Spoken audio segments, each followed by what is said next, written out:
June 2020, kasagsagan ng pandemya nang simulan natin ang ating programa. Bagito sa umpisa, hindi ko nga alam kung saan yung tamang anggulo ng camera. Vlogging day, first day.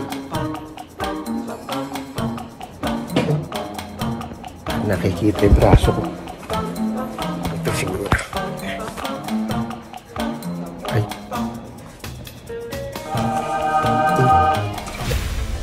Pero sa paglipas ng mga araw, buwan at taon, tayo patuloy na natuto. Nagumpisa tayong magbahagi ng ating buhay. Siyempre, hindi din mawawala yung ating pagiging komentarista. Siyempre, ang issue dun asan yung birth certificate? Pati na ang ating favorite na magtanong ng magtanong.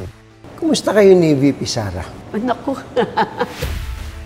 Ang buhay ay isang ebolusyon at ang ating channel, ganun din. Di ba sabi nga nila, reinvent lang ng reinvent para lagi may bago.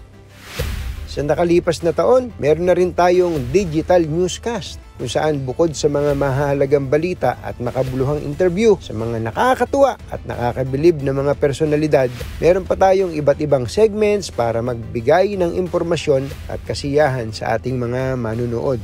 Hindi naman tayo nabigo dahil meron na tayong 749,000 subscribers sa kasalukuyan. Pumalo na rin sa 72 million ang kabuuan ng ating views. At sa official Facebook page ko naman, nasa 2.3 million ang followers natin. Sa likod ng bawat video ay masusing pagtatrabaho. Pero sulit naman tuwing kami nakapaghahatid ng kaalaman at nakapagpapasaya sa ating mga kababayan. Sabi nga nila, vlogging is the future of journalism. Kaya maraming salamat po sa inyong pagtangkilik at sa pagbibigay ng puwang sa dating vlogito sa vlogging world.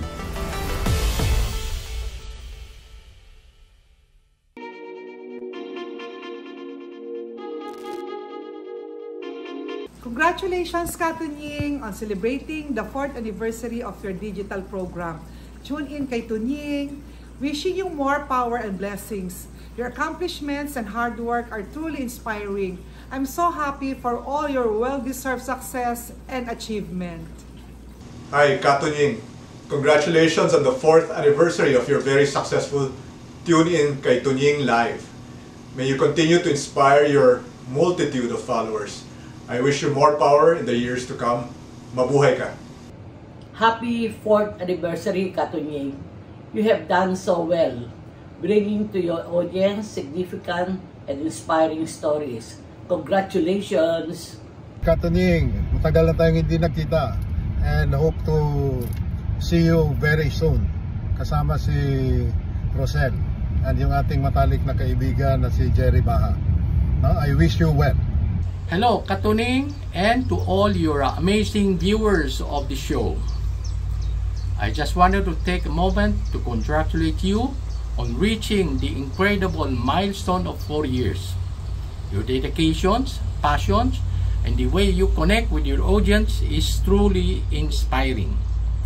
As one of your guests, I can say that your show has not only been entertaining, but also educational and thought-provoking.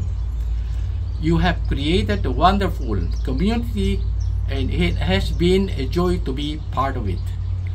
Here's to many more years of success, laughter, and great content. Keep up the fantastic work, Katunying. Cheers to you and your entire team.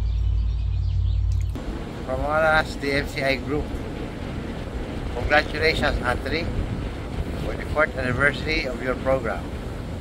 Tune in kay Tunying Live. More than 72 million viewers. It's your ability to connect and inspire others that makes you a truly great content creator. Here's to many more viewers and subscribers, and success to you and your team. May you continue to be the voice of truth and inspiration to many.